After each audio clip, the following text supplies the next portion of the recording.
அப்பாவின் ரகசியத்தை தெரிந்து கொள்வதற்காக அம்மாவின் போர்வையை எடுத்துக்கொண்டு நான் அப்பாவின் அறைக்கு சென்றேன். அந்த உண்மையை அறிந்தால் உங்கள் உணர்வுகள் உறைந்துவிடும். நான் கண்விழித்து பார்த்தபோது அம்மா என் படுக்கைக்கு அருகில் அமர்ந்து விம்மி விம்மி அழுது கொண்டிருப்பதைக் கண்டேன். அம்மாவை இப்படி பார்ப்பது என் இதயத்தை துண்டிக்கச் செய்யும். ஆனால் என்னால் அவரிடமும் எதுவும் கேட்க முடியவில்லை. அடிக்கடி காலையில் அம்மாவின் நிலைமை இப்படிதான் இருக்கும். சிறிது காலத்திற்கு முன்பு நான் அம்மாவிடம் கேட்டேன், ஏன் காலையில் அப்பாவின் அறையிலிருந்து வரும்போது இவ்வளவு அறிகுறிகள் என்று. ஆனால் அம்மா பதில் சொல்லாமல் என்னை அதட்டினார். அவர் அறையிலிருந்து வெளியே வரும்போது அம்மாவின் தோற்றம் மிகவும் விகாரமாக இருக்கும். கலைந்த தலைமுடி மற்றும் கிழிந்த பழைய துணிகள் ஏதோ ஒரு பெரிய கொடுமையை செய்வது போல இருக்கும். சில ஆண்டுகளுக்கு முன்பு தொடங்கியது. நான் வளர வளர இது எனக்கு பெரிய ஆச்சரியமாகவும் அச்சமாகவும் இருந்தது. என் அப்பா இரவு முழுவதும் என் அம்மாவுடன் அப்படி என்னதான் செய்கின்றார் என்பதை அறிய எனக்குள் ஒரு வெறி பிடித்து இருந்தது. இந்த கேள்வி என்னை நிம்மதி இழக்கச் செய்தது. எனக்கு இப்போது வயது 15. என்னால் பல விஷயங்களை நன்றாகவே புரிந்து கொள்ள முடியும். அம்மாவின் அழுத்த முகம் ஏதோ ஒரு கட்டாயத்தில் எச்சரிக்கையாகவும் எனக்கு தெரிந்தது. ஆனால் ஆச்சரியமான விஷயம் என்னவென்றால் அம்மா அறையிலிருந்து வரும்பொழுது அழுது கொண்டே வருவார். ஆனால் சிறுமுதல் அப்பா வெளியே வரும்போது அவர் முகத்தில் ஒரு வசீகரமான புன்னகை இருக்கும். அவரை பார்த்தால் மீண்டும் இளைஞன் ஆகிவிட்டது போல் தோன்றும். ஏதோ ஒரு பாடலை முணுமுணுத்துக் கொண்டே மிகவும் மகிழ்ச்சியாக வருவார். ஆனால் அம்மாவும் அப்பாவும் அறையிலிருந்து வந்த பிறகு அம்மா மீண்டும் அப்பாவுக்கு முன்னால் செல்லவே பயப்படுவார். அப்பாவின் காலை உணவு கூட என் மூலமாகவே டைனிங் டேபிளுக்கு அனுப்பி வைப்பார். அவர் நாள் முழுவதும் சமையல் அறையிலேயே நின்று அழுது கொண்டிருப்பார். அல்லது குளியல் அறையில் சென்று கதவை அடைத்துக் கொள்வார். அம்மாவின் நிலையை பார்த்தபோது எனக்கு பரிதாபமாக இருக்கும். நான் 10ஆம் வகுப்பு படித்துக் கொண்டிருந்தேன். காலை உணவை கொடுத்துவிட்டு பள்ளிக்கு கிளம்பினேன். ஆனால் நான் நாள் முழுவதும் என் மூளையில் அம்மாவை பற்றிய சிந்தனையே ஓடிக்கொண்டிருக்கும். ஒருமுறை கூட அப்பா கவலையாகவோ அல்லது பதற்றமாகவோ இருப்பதை நான் பார்த்ததில்லை. அவர் எப்பொழுதும் மகிழ்ச்சியாகவே உணவருந்துவார்.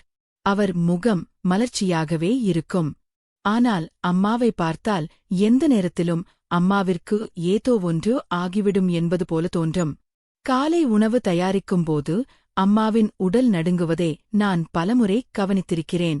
இரவு நேரத்தில் அப்பா அப்படி என்னதான் செய்கிறார் என்று அம்மாவிடம் கேட்கத் துடிக்கின்றேன். ஆனால் அப்பாவின் பெயரை சொன்னாலே அம்மாவின் முகத்தில் மரண பயம் தெரியும். அம்மா ஒவ்வொரு இரவும் அப்பாவின் அறையில் தூங்குவதில்லை. என்னுடன்தான் தூங்குவார். என்னால் படிப்பில் கவனம் செலுத்த முடியவில்லை. வீட்டில் மனம் ஒட்டவில்லை. என் அம்மாவை எப்படியாவது அப்பாவின் அருகே செல்லவிடாமல் தடுக்க வேண்டும் என்று என் இதயம் விரும்பியது. ஆனால் அப்பாவை என்னால் எதற்கும் தடுத்து நிறுத்த முடியாது. அப்பா என் முன்னால் அம்மாவிடம் மிகுந்த அன்புடனும் அக்கறையுடனும்தான் நடந்து கொள்வார். வீட்டில் இந்த சூழல் என்னை எவ்வளவு பாதித்தது என்றால் நான் அரையாண்டு தேர்வு மோசமாக தோல்வியடைந்தேன். நான் தேர்வு முடிவுகளை பெற்றோரிடம் சொல்லவில்லை. ஆனால் என் நண்பர்கள் ஆச்சரியப்பட்டார்கள். ஏனென்றால் நான் படிப்பில் கெட்டிக்கார பெண். என் கவனம் எங்கே இருக்கிறது என்று அவர்கள் அடிக்கடி என்னிடம் கேட்பார்கள். நான் என் தோழியிடம் என் அம்மாவையும் என் அப்பாவையும் பற்றி சொன்னேன். அதற்கு அவள் உன் அப்பா ஆங்கில படங்கள் எதும் பார்க்கிறாரா என்று என் தோழி கேட்டார். திடீரென்று கேட்டாள். இதைக் கேட்டு நான் ஒன்றும் புரியாமல் அவளை பார்த்தேன். படங்களுக்கும் இதற்கும் என்ன சம்பந்தம் இருக்க முடியும்? அவள் என்னை ஒரு விசித்திரமாக பார்த்தாள். ஆனால் எனக்கு புரியவில்லை. அவள் பேச்சை மாற்றினாள். அவள் என் சிந்தனையை மாற்றினாள். என் சிந்தனை எந்தவொரு கேள்வியிலேயே நின்றது. என் தோழி ஏன் இப்படி கேட்டாள்? நான் வீட்டிற்கு வந்தபோது அம்மாவின் நண்பர் அங்கே அமர்ந்திருந்தார். அவர் மதிய நேரங்களில் வீட்டிற்கு வருவார். அவரும் அம்மாவும் சிறுவயது நண்பர்கள். அவர் துபாய்க்கு சென்ற பிறகு அம்மாவுக்கும் அப்பாவுக்கும் திருமணம் நடந்தது. சில ஆண்டுகளுக்கு முன்பு எல்லாம் சரியாக இருந்திருக்கலாம். அல்லது நான் சிறுபிள்ளையாக இருந்ததால் எனக்கு எதுவும் புரியாமல் இருந்திருக்கலாம். ஆனால் கடந்த சில ஆண்டுகளாகவே அம்மாவின் நிலைமை எனக்கு தெளிவாக புரிகிறது. என் அப்பா ஒரு நல்ல மனிதர் இல்லை என்பதும் என் அம்மாவின் துன்பத்திற்கு அவர்தான் காரணம் என்பதும் எனக்கு தெரியும். இந்த எண்ணம் என் அப்பாவின் மீது எனக்கு வெறுப்பை உண்டாக்கியது. என் அம்மாவின் நண்பர் ஓராண்டுக்கு முன்புதான் இந்தியாவிற்கு திரும்பியிருந்தார். அவர் அடிக்கடி அம்மாவை பார்க்க வருவார். ஆனால் அவர் வருவதில் அம்மாவுக்கு விருப்பமில்லை. அவர் சென்ற பிறகு தினமும் அவர் வருவதே, உன் அப்பா அறிந்தால் விபரீதமாக நடந்துவிடும் என்று அம்மா என்னிடம் கூறுவார். அப்பா காலையில் வேலைக்கு சென்று இரவில்தான் வீடு திரும்புவார்.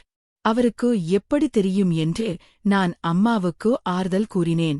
எனக்கும் அம்மாவின் நண்பரை மிகவும் பிடிக்கும். அவர் வந்து அம்மாவின் மனநிலைமையை மகிழ்ச்சியாக ஆக்கிவிட்டு செல்வார். எனக்கும் நிறைய பொருட்கள் வாங்கி வருவார். அப்பாவின் வருமானம் மிகவும் குறைவு. குடும்பத்தை நடத்தவே சிரமம். அப்படிப்பட்ட நிலையில் அப்பா போன்ற ஒரு கொடூரமான மனிதருடன் அம்மா எப்படி வாழ்கிறார் என்று எனக்கு தெரியவில்லை. அன்று இரவு நான் எனக்கும் அம்மாவுக்கும் படுக்கையை தயார் செய்து கொண்டு கண்களை மூடி படுத்திருந்தேன். சிறிது நேரத்தில் அப்பா அறைக்குள் வந்தார். அப்பா அம்மாவை தன்னுடன் வருமாறு அழைத்தார். அம்மா மெதுவான குரலில் மறுத்தார். நான் கண்களை திறக்கவில்லை. அப்பா அம்மாவிடம் என்ன சொல்கிறார் என்று கேட்க விரும்பினேன். நான் உன்னை தொந்தரவு செய்ய மாட்டேன். இது சத்தியம் என்று அப்பாவின் குரல் கேட்டது. அதில் ஒரு இனிமையான அன்பும் தெரிந்தது. எனக்கு உங்களோடு வர விருப்பமில்லை. நீங்கள் இப்பொழுது இப்படித்தான் சொல்கிறீர்கள் என்று அம்மா மீண்டும் மறுத்தார். நமது மகள் இப்பொழுது வளர்ந்துவிட்டாள். அவள் நிறைய கேள்விகள் கேட்கின்றாள் என்பதை நீங்கள் உணர வேண்டும். ஆனால் உங்களுக்கு எதை பற்றியும் அக்கறை இல்லை என்று அம்மா மிருதுவான குரலில் அப்பாவிடம் கூறினார். அப்பா வலுக்கட்டாயமாக அம்மாவின் கையை பிடித்து இழுத்து தன்னுடன் அழைத்துச் சென்றார். எனக்குள் ஒரு விவரிக்க முடியாத பதற்றம் ஏற்பட்டது. என் தோழி சொன்ன அந்த ஆங்கில படத்தை பற்றிய விஷயம் என் மூளைக்குள் குடைந்து கொண்டே இருந்தது. 2 மணி நேரம் கடந்துவிட்டது. ஆனால் அம்மா இன்னும் திரும்பி வரவில்லை. தண்ணீர் குடிப்பதற்காக நான் சமையலறைக்கு சென்றேன். சற்று நேரத்தில் அம்மாவும் எனக்கு பின்னால் வந்தார். நான் அம்மாவை உற்று பார்த்தேன். அவர் தலைமுடி கலைந்திருந்தது. தோள்பட்டை பகுதி சட்டை கிழிந்து இருந்தது. அதை பார்த்து நான் அதிர்ச்சியடைந்தேன். என் பார்வை உணர்ந்த அம்மா உடனே முந்தானையால் தன்னை மறைத்துக் கொண்டார். ஏன் இவ்வளவு நேரம் விழித்திருக்கிறாய் என்று அம்மா என்னிடம் கேட்டார். நான் தண்ணீர் குடிக்க எழுந்ததாக பொய் சொன்னேன். அம்மா என்னுடன் அறைக்கு திரும்பினார். நான் கண்களை மூடிக்கொண்டு தூங்குவது போல நடிப்பேன். ஆனால் அம்மாவின் விம்மல் சத்தம் எனக்கு கேட்டுக்கொண்டே இருந்தது. எழுந்து சென்று அம்மாவுக்கு ஆறுதல் சொல்ல வேண்டும். மனதில் உள்ள கேள்விகளை கேட்க வேண்டும் என்று தோன்றியது. ஆனால் நான் மௌனமாக படுத்திருந்தேன். மறுநாள் காலை அப்பா ஒரு இளைஞரைப் போல தயாராகி அறையிலிருந்து வெளியே வந்தார். அப்பாவின் வருமானம் குறைவுதான். ஆனால் அவர் எப்போதும் மகிழ்ச்சியாக சிரித்துக்கொண்டே இருப்பார். ஒரு பெரிய செல்வந்தரைப் போல தயாராகி வேலைக்கு செல்வார். என் அப்பாவை வெறுப்புடன் பார்த்தபடியே நான் பள்ளிக்கு சென்றேன். நாள் முழுவதும் அம்மாவின் கிழிந்த சட்டையைப் பற்றியே என் சிந்தனையில் ஓடிக்கொண்டிருந்தது. பள்ளியிலிருந்து திரும்பும் வழியில் என் அம்மாவின் தோழரை சந்தித்தேன். அவர் என்னை அவர் காலில் ஏற்றிக்கொண்டார். நான் யோசிக்காமல் அவருடன் சென்றேன். என் அம்மாவின் தோழர் என் முகத்தை பார்த்து, உனக்கு என்ன கவலை, ஏன் இப்படி தொலைந்து போனது போல் இருக்கின்றாய் என்று கேட்டார். நான் உணர்ச்சி வசப்பட்டு அவரிடம் எல்லா உண்மைகளையும் சொன்னேன். அதை கேட்டு, அவர் உன் அப்பா ஒரு நல்ல மனிதன் இல்லை என்பது உனக்கு தெரியுமா? உங்கள் அம்மாவிற்கு அவரிடமிருந்து ஏன் விடுதலை பெற்று தரக்கூடாது? எவ்வளவு காலம் இந்த துன்பத்தை அனுபவித்துக் கொண்டிருப்பார் அவர் என்று கேட்டார். அவர் சொன்னதைக் கேட்டு என் உணர்வுகள் உறைந்து போனது. நான் அப்பாவைப் பெறுவதைப் பற்றி என்னால் கற்பனை கூட செய்ய முடியவில்லை. ஏனென்றால் அப்பா என்னிடம் ஒருபோதும் சத்தமாக பேசியது கூட இல்லை. அப்படிப்பட்டவரை நான் எப்படி கொடூரமானவர் என்று சொல்ல முடியும்? மூடிய அறைக்குள் அம்மாவுக்கும் அப்பாவுக்கும் இடையில் என்ன நடக்கிறது என்று எனக்கு தெரியாது. அம்மாவின் நண்பர் சொன்னதைக் கேட்டு நான் சிந்தனையில் விழுந்தேன். எவ்வளவு யோசித்தாலும் அப்பா எனக்கு தீமை செய்ததாக ஒரு விஷயம் கூட ஞாபகம் வரவில்லை. ஆனால் அம்மாவின் கண்ணீர் அவரை ஒரு குற்றவாளியாக காட்டியது. அம்மாவின் நண்பர் என்னை வீட்டில் விட்டுவிட்டு அவரும் உள்ளே வந்தார். எங்களை பார்த்ததும் அம்மா மகிழ்ச்சியடைந்தார். உணவு பரிமாறினார். நான் மிகவும் சோர்வாக இருந்ததால் தூங்குவதற்கு என் அறைக்கு வந்தேன். அப்பொழுது என் அம்மாவின் நண்பர் அம்மாவுடன் அமர்ந்திருந்தார். எனக்கு தூக்கம் வரவில்லை. அப்பாவைப் பற்றி அம்மாவின் நண்பர் சொன்னதை நினைத்துக் கொண்டிருந்தேன். அம்மா அப்பாவின் அறைக்குள் சென்று 3 நாட்கள் ஆகிவிட்டன. கடந்த 3 நாட்களாக அவர் என்னுடன்தான் தூங்கினார். என்னுடன் இருக்கும்போது அம்மா நிம்மதியாக மகிழ்ச்சியாகவும் இருந்தார். அப்பாவின் நடத்தை எப்பொழுதும் ஒரு மாதிரியாகத்தான் இருந்தது. எந்த நாளில் அவர் அம்மாவை தன் அறைக்கு அழைத்துச் செல்கிறாரோ அன்று அவர் வழக்கத்தை விட அதிக மகிழ்ச்சியாக இருப்பார். 4வது நாள் அப்பா மீண்டும் அம்மாவை தன் அறைக்கு அழைத்துச் சென்றார்.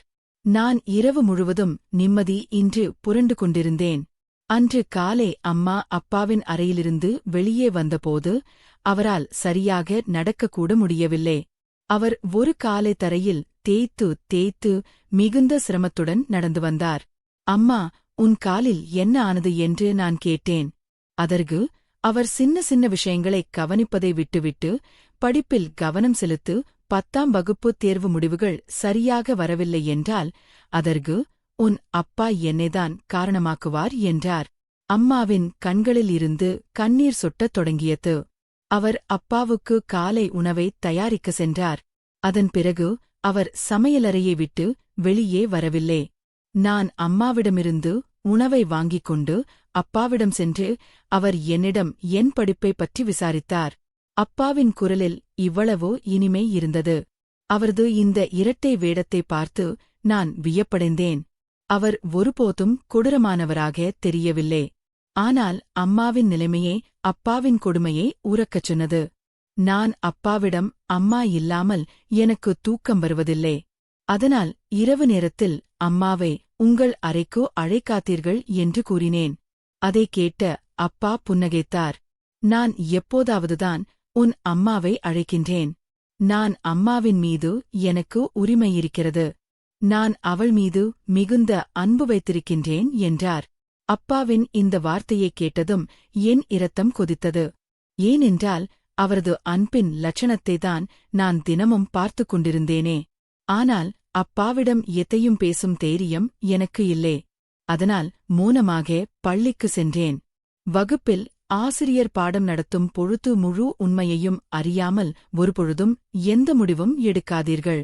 அது உண்மையே எப்போதும் ஆபத்தானது. ஒரு மனிதனை அழித்துவிடும் என்று கூறினார். ஆசிரியரின் அந்த பேச்சு என் மனதில் ஒரு வாசலை திறந்தது. அப்பாவின் முழு உண்மையை அறிந்து என் அம்மாவிற்கு அவரிடமிருந்து விடுதலை பெற்று தரவேண்டும் என்று இருந்தது. எனக்கு இப்போது வேண்டுமானாலும் உதவ தயார் என்று அம்மாவின் நண்பர் வாக்குறுதி அளித்தார். நான் உருவத்தில் அப்படியே என் அம்மாவைப் போல இருந்தேன். இன்று இரவு நானே அம்மாவிற்கு தூக்க மாத்திரையை கொடுத்து உறங்க வைத்தேன். அம்மாவின் போர்வையை போற்றிக் கொண்டு அவரின் அறைக்கு சென்றேன். ஒரு சிறிய மின்விளக்கு மட்டுமே எரிந்து கொண்டிருந்தது. அந்த இருட்டில் அப்பா என்னை அம்மா என்று நினைத்துக் கொண்டார்.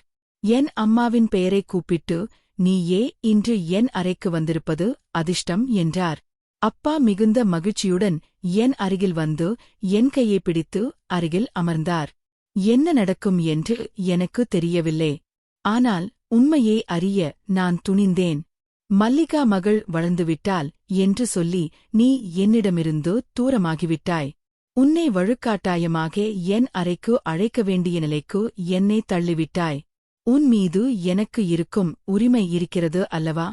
மகள் வளர்ந்துவிட்டதால் அவள் பெற்றோர்கள் ஒரு அறையில் தங்குவதை புரிந்து கொள்ளாத அளவிற்கு அவள் ஒன்றும் செய்யவில்லை என்றார். நீ நாள் முழுவதும் வேலை செய்து களைத்துப் போயிருக்கின்றாய்.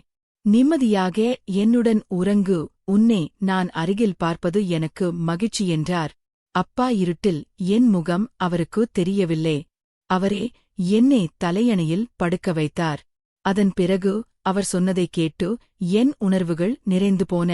அதன் பிறகு அவர் சொன்னதைக் கேட்டு என் உணர்வுகள் உறைந்து போன. உன் தோழன் மீண்டும் நம் வீட்டிற்கு வரத் தொடங்கியிருப்பதை நான் அறிவேன்.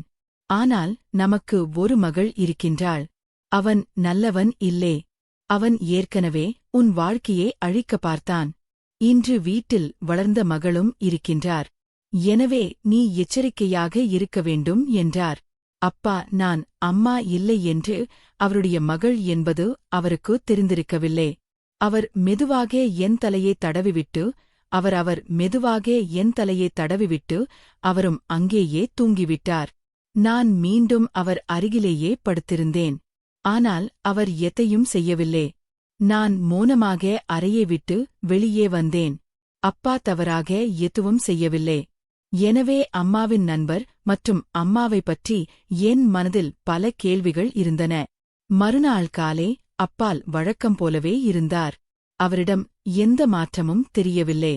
பள்ளியிலிருந்து திரும்பிய பொழுது அம்மாவின் நண்பரின் கார் வீட்டின் முன் நின்றது. நான் எப்பொழுதும் போல சத்தமாக வராமல் மெதுவாக வீட்டிற்குள் நுழைந்தேன். அம்மாவும் அவரின் நண்பரும் என் அறையில் ஒன்றாக அமர்ந்து பேசிக் கொண்டிருந்தனர். நான் அங்கே இருப்பதை அவர்கள் கவனிக்கவில்லை. என் காதுகளால் கேட்ட அந்த விஷயம் என் உணர்வுகளை சிதைத்தது. ஒரு செய்தியை நான் அறிய துணிந்த அந்த உண்மை இவ்வளவு பயங்கரமானதாக இருக்கும் என்று நான் கனவிலும் நினைக்கவில்லை. அம்மா சிரித்துக்கொண்டே அவர் நண்பரிடம் சொல்லிக் கொண்டிருந்தார். நான் என் மகளின் மனதில் அவள் அப்பாவிற்கு எதிரான வெறுப்பு விதையை ஆழமாக விதைத்துவிட்டேன். என் மகள் தன் அப்பாவுக்கு எதிராக நிற்கும் நாள் வெகு தொலைவில் இல்லை. அந்த கிழவன் என்னை வலுக்கட்டாயமாக கட்டிவிட்டான். ஆனால் எனக்கு இப்பொழுது விடுதலை வேண்டும். அவர் அறைக்கு அழைத்துச் சென்று என்னிடம் பேசிக்கொண்டே தூங்கிவிடுவார். ஆனால் நான் அறையை விட்டு வெளியே வரும்போது நானே என் தோற்றத்தை கலைத்துக் கொள்கிறேன். அவர் என் மீது கொடுமை செய்கிறார் என்பதே மகளின் மனதில் நன்றாகவே பதித்துவேன். ஒருமுறை நானே புரிந்து கொண்டேன். நான் அவரிடமிருந்து பிரியும்போது என் மகள் எனக்கு கேடயமாக இருக்க வேண்டும் என்று விரும்புகிறேன். என் மகள் உலகத்திடம் என் நிலவரத்தையும் அவள் அப்பாவின் கொடுமைகளையும் சொல்வாள். பிறகு நான் என் மகளுடன் உன் வாழ்க்கையில் வந்துவிடுவேன். அம்மாவின் தோழர் சிரித்துக் கொண்டே சொன்னார். ஆமாம், நானும் அவளிடம் சொல்லிவிட்டேன். எப்பது உதவி தேவைப்பட்டாலும் நான் தொண்டையைச் சரிசெய்தல் வருவேன் என்று. அம்மாவின் தோழர் அம்மாவின் கையை பிடித்து கொண்டு சொன்னார். அன்று என் குடும்பத்தினர் திருமணமான பெண்ணுடன் உறவு வைப்பது தவறு என்று என்னை திட்டி முடக்கியதால் உன்னை விட்டேன். ஆனால் இப்பொழுது என்னை தடுக்க யாருமில்லை.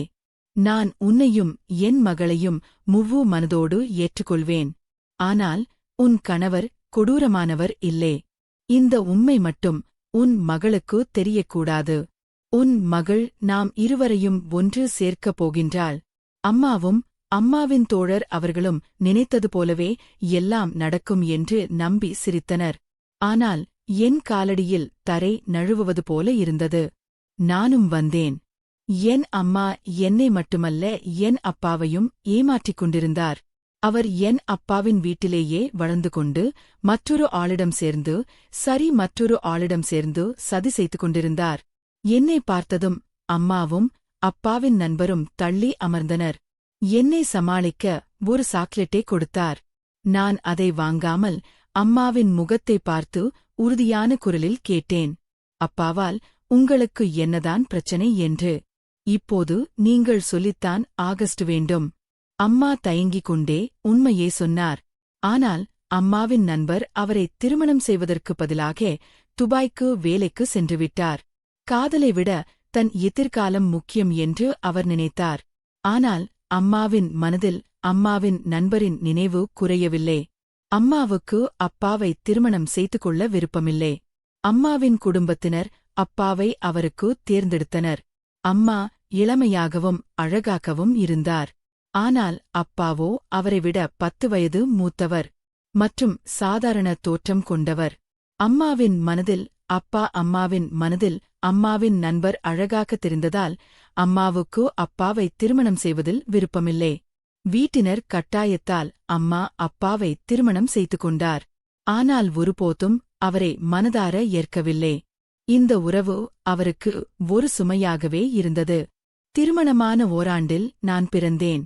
8 ஆண்டுகளுக்குப் பிறகு அம்மாவின் நண்பர் மீண்டும் வெளிநாட்டிலிருந்து ஊருக்கு திரும்பி போய் அம்மாவின் நண்பர் மீண்டும் வெளிநாட்டிலிருந்து ஊருக்கு திரும்பி வந்து அம்மாவை கண்டதும் அவருக்கு மீண்டும் காதல் பிறந்தது. அம்மாவும் தன் பழைய காதலுக்கு கட்டுப்பட்டு அம்மாவின் நண்பரை ரகசியமாக சந்திக்கத் தொடங்கினார். ஆனால் சில நாட்களிலேயே இந்த விஷயம் பெரியம்மாவுக்கு தெரிந்துவிட்டது. அவர் குடும்பத்தினர் அனைவரையும் அம்மாவை பற்றி தவறாக பேசத் தொடங்கினார். அப்பா அம்மாவை உண்மையாக காதலித்ததால் அவர் அம்மாவை பலியிலிருந்து காப்பாற்றினார். எல்லா புகார்களையும் பொய் என்று நிரூபித்தார். அப்பா அம்மாவுக்கு ஆதரவாக நின்றார். குடும்பத்தினர் அனைவரும் அமைதியாக ஆயினார். அம்மாவின் நண்பர் மீண்டும் கட்டாயமாக துபாய்க்கு அனுப்பப்பட்டார். ஒரு வருடத்திற்கு முன்பு அம்மாவின் நண்பர் நிரந்தரமாக இந்தியாவிற்கு திரும்பியபோது அந்த காதல் மீண்டும் உயிர் பெற்றது. அப்பாவை ஏற்கனவே பிடிக்காததாலும் நம் பொருளாதார நிலை சரியாக இல்லாததாலும் வெளிநாட்டு பணத்துடன் இருந்த அம்மாவின் நண்பரை தேர்ந்தெடுப்பது அம்மாவுக்கு எளிதாக இருந்தது. ஆனால் ஒரே ஒரு சிக்கல், அப்பா என் மீது மிகுந்த அன்பு வைத்திருந்தார். அம்மாவாலும் என்னை பிரிய முடியாது. அதனால்தான் அம்மா இந்த நாடகத்தை ஆடினார். என் பார்வையில் அப்பாவை ஒரு குற்றவாளியாக சித்தரித்து என் அனுதாபத்தைப் பெற்று என்னை தன்னுடன் அணைத்து செல்ல அவர் முயன்றார். இத்தனை ஆண்டுகளாக நான் ஒன்று மட்டும் யோசித்துக் கொண்டிருந்தேன். என்னிடம் ஒருபோதும் சத்தமாக பேசாத அப்பா மூடி அறைக்குள் அம்மாவிடம் எப்படி கொடுமையாக நடந்து கொள்ள முடியும்? நாம் அம்மாவிடம் தெளிவாக சொல்லிவிட்டேன். உங்களுக்கு உங்கள் நண்பர் வீட்டிற்கு செல்ல வேண்டும் என்றால் செல்லுங்கள். ஆனால் என் அப்பாவை போன்ற ஒரு வெகுளித்தனமான மற்றும் உண்மையான மனிதரை என்னால் விட்டுவிட முடியாது. அம்மாவின் நண்பர் ஏற்கனவே அம்மாவை 2 முறை கைவிட்டார். அவரிடம் எப்படி அம்மா 3வது முறையாக எதிர்பார்ப்பு வைத்திருந்தார் என்று எனக்கு புரியவில்லை. அம்மாவின் நண்பர் கண்களில் எனக்கான ஒருவித வக்கரமான ஆசை முதன்முறையாக வந்தது. அந்த ஆசை நிறைவேறிய பிறகு அம்மா அவருக்கு தேவைப்பட மாட்டார் என்பது எனக்கு புரிந்தது. அம்மா எனக்கு அழகான கனவுகளைக் காட்டி அப்பாவை விட்டுவிட்டு அவருடன் வருமாறு என்னை கட்டாயப்படுத்தினார். ஆனால் என் அப்பாவை விட்டுவிட்டு வருவது எனக்கு அவ்வளவு எளிதான காரியம் அல்ல. அவர்தான் எனக்கு எல்லாமே. உண்மையை மட்டும் எனக்கு தெரியாமல் இருந்திருந்தால் நான் ஏதாவது தவறான முடிவை எடுத்திருப்பேன். நல்ல வேளையாக கடவுள் புண்ணியத்தில் நான் என் கண்களால் பார்த்தேன், காதுகளால் கேட்டேன்.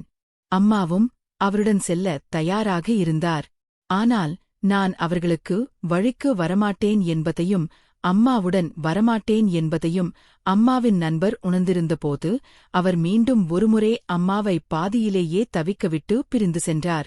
அம்மாவின் நண்பர் அம்மாவுக்காக வரவில்லை. என் மீதுள்ள வக்கரமான எண்ணத்திற்காகத்தான் எங்கள் வீட்டிற்கு வந்து கொண்டிருந்தார் என்பது அம்மாவுக்கு புரிந்தது. அவர் மிகவும் தந்திரமான மற்றும் வஞ்சகமான மனிதர். என் அம்மாவின் காதலை தன் சுயநலத்திற்காக பயன்படுத்திக் கொள்ள அவர் திட்டமிட்டார். உணர்ச்சிகருக்கு அடிமையாகிதான் எவ்வளவு பெரிய தவறு செய்து துணிந்தோம் என்பதை அம்மா அப்பொழுதுதான் உணர்ந்தார். ஒருவேளை நானும் அம்மாவும் அவரிடம் சேர்ந்திருந்தால் பெரியம்மா என் அம்மாவின் கௌரவத்தை சிதைத்தது போல அவரும் என் கௌரவத்தை சிதைத்திருப்பார். அம்மா செய்த எந்த புண்ணியமோ தெரியவில்லை. நாங்கள் இருவரும் அந்த வஞ்சகனின் பிடியிலிருந்து தப்பித்தோம். இரவு அப்பா வீட்டிற்கு வந்தபோது அம்மா அவராகவே முன்வந்து அப்பாவுக்கு உணவு பரிமாறினார். தனது படுக்கையை அப்பாவின் நாளைக்கு மாற்றிக்கொண்டார். அப்பாவின் மகிழ்ச்சியை பார்க்க எனக்கு மகிழ்ச்சியாக இருந்தது. அப்பா உண்மையிலேயே அம்மாவை நேசித்தார். அதனால்தான் அம்மாவின் தவறுகளை இத்தனை காலம் மன்னித்து ஏற்றுக்கொண்டார். இத்தனை ஆண்டுகளில் முதன்முறையாக அம்மா தன் தவறுகளை உணர்ந்து அப்பாவை முழு மனதுடன் ஏற்றுக்கொண்டார். மறுநாள் காலை அம்மாவும் அப்பாவும் சிரித்துக்கொண்டே அறையை விட்டு வெளியே வந்தனர். அதை பார்த்தபோது என் இதயத்திற்கு மிகுந்த நிம்மதி ஏற்பட்டது. என் பெயர் காயத்ரி. என் வீட்டிற்கு நான் ஒரே பெண்தான். எனக்கும் சரத் என்பவருக்கும் வீட்டில் இருக்கும் பெரியோர்களால் நிச்சயிக்கப்பட்டு திருமணம் நடந்தது. அவர் வெளிநாட்டில் வேலை பார்ப்பதாகவும் மிகப்பெரிய பணக்கார குடும்பம் என்றும் சொல்லி அதிக வரதட்சணையோடு என்னை திருமணம் செய்து கொண்டார்கள். பணக்கார ஆடம்பர வாழ்க்கையே தன் மகளுக்கு அமைத்து தரவேண்டும் என்று என் அப்பா அதிக கடன் வாங்கி எனக்கு திருமணம் செய்து வைத்தார். ஆரம்பத்தில் என் திருமண வாழ்க்கை நன்றாகத்தான் இருந்தது. எங்களுக்குள் திருமணமாகி 3 மாதத்தில் என் கணவர் மீண்டும் வேலைக்கு வெளிநாட்டிற்கு செல்ல தயாரானார். இந்த 3 மாதத்தில் நான் கர்ப்பமாகவில்லை. அதனால் என் மாமியார் இவருக்கு ஏதோ குறைபாடு இருக்குமோ என்று சந்தேகித்து என்னை கொஞ்சம் கொஞ்சமாக வார்த்தைகளால் காயப்படுத்த ஆரம்பித்தார். ஆனால் என் கணவர் அம்மா திருமணமாகி 3 மாதம்தான் ஆகிறது. ஏன் அவளை இப்படி பேசுகிறீர்கள் என்றார். பார்த்துக்கலாம் விடுங்கம்மா என்று சொல்லிவிட்டு அவர் வெளிநாட்டுக்கு கிளம்பிவிட்டார். ஒருநாள் நான் சமையல் வேலை செய்து கொண்டிருக்கும்போது என் மாமியார் டேபிளில் இருந்த போனே கீழே தள்ளிவிட்டு உடைத்துவிட்டார். தெரியாமல் கைதாவரி கீழே விழுந்துவிட்டது, சாரி மருமகளே என்று அவர் என்னிடம் கூறினார். அவரிடம் நான் எதுவும் எதிர்த்து பேசவில்லை. பரவாயில்லை இருக்கட்டும் அத்தை என்றேன். அதன் பிறகு என் அத்தைக்கு போன் செய்யும்போதுதான் என்னிடம் பேசுவார் என் கணவர். என் ரூமில் வைத்து பேச சென்றாள்.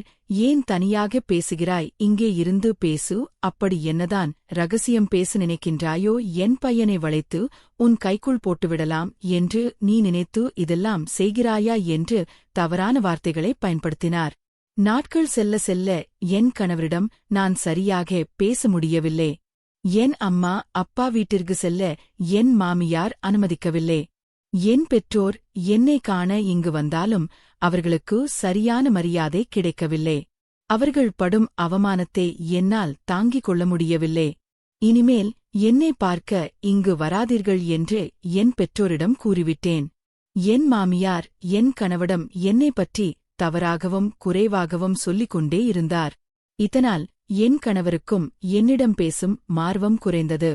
நாட்கள் செல்லச் செல்ல என்னை முற்றிலுமாக மறந்துவிட்டார் போல. இப்பொழுது பேசுவதே கிடையாது. இப்படியே 3 வருடங்கள் ஆனது. என் கணவருக்கு 1 மாதம் லீவு. வீட்டிற்கு திரும்பிய என் கணவர் என்னை பார்த்ததும் அதிர்ச்சியில் உறைந்தார். நான் பார்ப்பதற்கு அவ்வளவு அழகாக இருப்பேன். ஆனால் இப்பொழுது மெலிந்த தோற்றத்துடனும் எலும்பும் தோலுமாக பார்ப்பதற்கு ஏதோ நோய் வந்தது போல் இருந்தேன். என் கணவர் என்னிடம் உனக்கு என்ன ஆச்சு, ஏன் இப்படி இருக்கிறாய் என்று கேட்டார். ஒன்றுமில்லை என்று சொன்னதுடன் நான் எந்த பதிலும் கூறவில்லை. என் மாமியார் அவளை விடு, இங்கே வா என்று என் கணவரை கூப்பிட்டு கொண்டு அவருக்கு பிடித்த உணவுகளை பரிமாற ஆரம்பித்தார். என் கணவர் அம்மாவுடன் மகிழ்ச்சியாக உணவருந்த சென்றாலும் என்னை கவனித்துக் கொண்டுதான் இருந்தார். நானும் என் கணவரும் தனியாக பேசிக்கொள்ள அவர் அம்மாவிடவே இல்லை. அன்று இரவு வேலை எல்லாம் முடித்துவிட்டு தூங்க செல்ல 11 மணி ஆனது. எங்கள் அறைக்கு நான் செல்ல இருந்தேன். என் மாமியார் நீ எங்கே செல்கின்றாய், அது அவன் அறை, நீ சமையலறையில் தூங்கு என்றார். நான் மறுக்கு சொல்லாமல் சமையலறைக்கு சென்றேன். 5 நிமிடம் ஆனதும் என் கணவர் என்னை தேடி வந்தார். ஏன் இன்னும் வேலை முடியவில்லையா, சமையலறையில் இருக்கின்றாய் என்று என் கணவர் கேட்க நான் பதில் சொல்ல வரும் நேரத்தில் என் மாமியார் வந்து அவள் இன்றே உன் அறைக்கு வர முடியாது, 3 நாட்கள் கழித்துதான் அவள் உன் அறைக்கு வருவாள் என்று சொன்னார்கள். அப்பொழுது எனக்கு புரிந்தது, 3 வருடம் கழித்து வந்த என் கணவர் மனதில் பல குழப்பங்கள் இருந்தது. மறுநாள் என் அத்தை இல்லாத நேரம் என்னிடம் பேசினார். பிறகு ஏன் வீட்டில் இவ்வளவு பிரச்சனைகள் என் அம்மாவிடம் செய்து கொண்டிருக்கின்றாய், நீ நன்றாக அவரை பார்த்துக் கொள்வாய் என்று உன்னை திருமணம் செய்தேன். பொறுமையானவள் என்றெல்லாம் உன்னை நான் நினைத்தேன் தெரியுமா என்று சொன்னவுடன் எனக்கு அழுகை வந்தது. இவ்வளவுதானா நீங்கள் என்னை புரிந்து கொண்டது, உங்கள் அம்மாவின் மீது இருக்கும் அன்பை நினைத்து நான் பெருமைப்படுகிறேன். இந்த வீட்டிற்கு நான் உங்களை நம்பிதானே வந்தேன். நான் தவறு செய்தாலும் என்னை ஒதுக்கி வைப்பது சரியா? உங்கள் மேல் உள்ள நம்பிக்கையில்தான் நான் என் உயிரை பிடித்துக் கொண்டேன். உங்கள் வார்த்தைக்கு மதிப்பு கொடுத்து உங்கள் அம்மாவின் பேச்சை நான் எப்பொழுதும் மீறியதே இல்லை.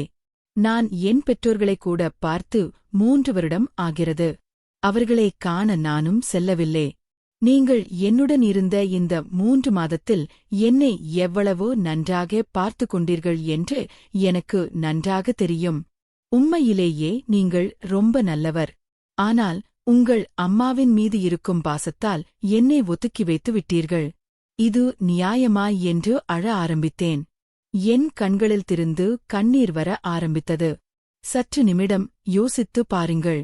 உங்கள் அம்மா சொல்வது போல நான் உங்கள் அம்மாவை கொடுமை செய்தாலோ பிரச்சனை செய்து கொண்டிருந்தாலோ இந்த தோற்றத்தில் இருந்திருப்பேனா? எனக்கு என்னவெல்லாம் நடந்தது என்று நம் வீட்டுத் தோட்டத்தில் வேலை பார்ப்படம் கேட்டு பாருங்கள்.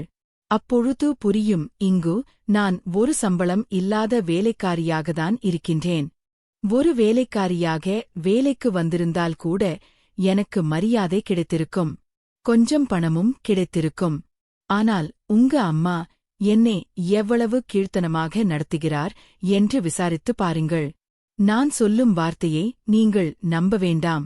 நீங்கள் விசாரித்த பின்போ எது உண்மை என்று தெரிந்த பின்போ இதைப் பற்றி பேசுங்கள். ஒருவேளை இப்பொழுதும் உங்கள் அம்மாவின் பேச்சைக் கேட்டுக்கொண்டு என்னை ஒதுக்கி வைப்பதாக முடிவெடுத்தால் தயவு செய்து என் வாழ்க்கைக்கு ஒரு முடிவை சொல்லிவிடுங்கள் என்றேன். என் மீது அவருக்கு ஒரு நம்பிக்கை இருந்தது. ஆனால் அவர் அம்மாவை எதிர்த்து அப்பொழுது எதுவும் செய்ய முடியவில்லை. மறுநாள் காலை அவர் அம்மா என்னை எப்படியெல்லாம் திட்டுகிறார், வேலை சொல்லியே என்னை கஷ்டப்படுத்துகிறார், எல்லாவற்றையும் என் கணவர் மறைந்திருந்து பார்த்தார். ஆனால் அதை எதையும் கவனிக்காதது போல் சிறிது நேரம் கழித்து அவர் ஹாலுக்கு வரார். அத்தனை வேலையும் ஒத்தையில் பார்த்து, என் உடம்பெல்லாம் டயர்டாக இருக்கிறதா? ஆனால் உன் மனைவியே பார், ஒருவேளை செய்யாமல் அவள் ராணி போல் இருக்கின்றாள்.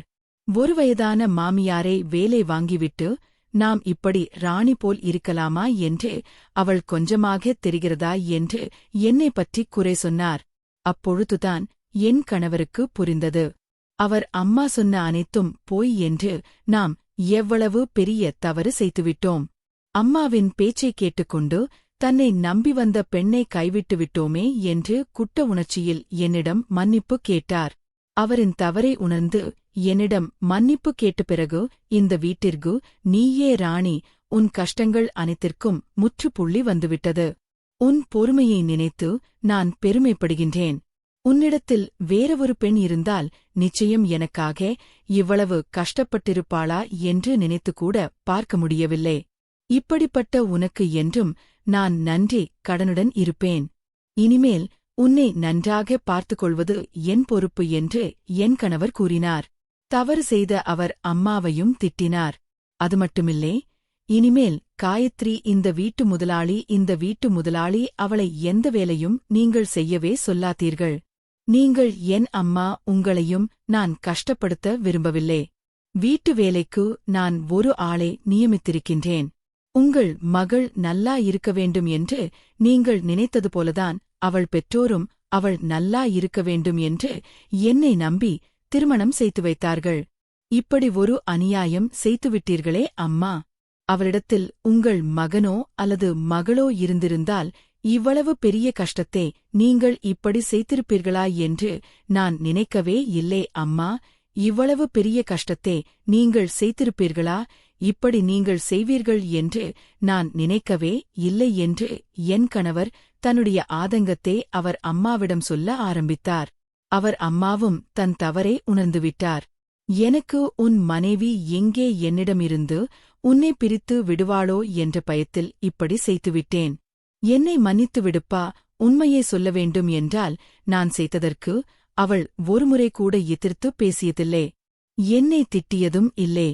இவ்வளவு பொறுமையான பெண் நிச்சயம் என்னையும் ஒரு அம்மாவைப் போல்தான் பார்த்துக் கொள்வாள். நான்தான் தவறு செய்துவிட்டேன். என் தவறை இப்பொழுது உணர்ந்துவிட்டேன் என்று என் மாமியார் மனம் திருந்தினார். இந்த 3 வருடம் நான் எவ்வளவு கஷ்டப்பட்டிருந்தேனோ அதைவிட பல மடங்கு இப்பொழுது நான் சந்தோஷமாக வாழ்ந்து கொண்டிருக்கிறேன். ஒரு பெண் பொறுமையாக நிதானத்துடன் இருந்தால் அவள் நினைத்த எதையும் சாதிப்பாள் என்பதற்கு என் வாழ்க்கை ஒரு உதாரணம். இப்பொழுது என் ஊரில் வாழ்க்கை கிடைத்தால் காயத்ரிக்கு கிடைத்தது போல் ஒரு வாழ்க்கை கிடைக்க வேண்டும் என்று சொல்லும் அளவிற்கு என் வாழ்க்கை நல்லபடியாக அமைந்திருக்கிறது. நானும் என் மாமியாரின் உணர்வுகளை புரிந்து கொண்டு அவரை என்னை சொந்த அம்மா போல பார்த்து கொண்டேன். இப்பொழுது நான் 3 மாத கர்ப்பமாக இருக்கின்றேன். என் அம்மா அப்பாவை பார்த்து 3 வருடம் ஆகிறது. அவர்களை பார்க்க வேண்டும் என்ற ஆசை எனக்கு இருந்தது. என் ஆசையை புரிந்து கொண்ட என் மாமியார் நேரில் சென்று என் அம்மா அப்பாவிடம் நடந்ததற்கு மன்னிப்பு கேட்டு அவர்களை இங்கே கூட்டி வந்தார்கள். நான் செய்ததற்கு நீங்கள் காயத்ரிக்கு குழந்தை பிறக்கும் வரை இங்கேதான் இருக்க வேண்டும். உங்கள் மகள் அருகிலிருந்து அவளை நன்றாக பார்த்துக் கொள்ள வேண்டும் என்று என் அம்மா அப்பாவை அழைத்து வந்தார். இப்பொழுது ஒரே வீட்டில் என் அம்மா, அப்பா, நான் என் கணவர், மாமியார் என்று சந்தோஷமாக ஒரு வாழ்க்கையை வாழ்ந்து கொண்டிருக்கின்றோம். பொறுமையும் நிதானமும் கோழைத்தனம் கிடையாது. அது புத்திசாலிகள் கையாளும் ஒரு வகையான தந்திரம்தான். சரியாக நடந்து கொண்டால் எல்லோர் வாழ்க்கையையும் நல்லதே நடக்கும். நடக்கவிருக்கும் கஷ்டத்தை மட்டும் யோசிக்காமல் என்ன செய்தால் நம் கஷ்டம் தீரும் என்று யோசித்தால் நிச்சயம் நம் வாழ்க்கையில் நாம் நினைத்தது போல் மகிழ்ச்சியாகவும் நிம்மதியாகவும் இருக்கும்.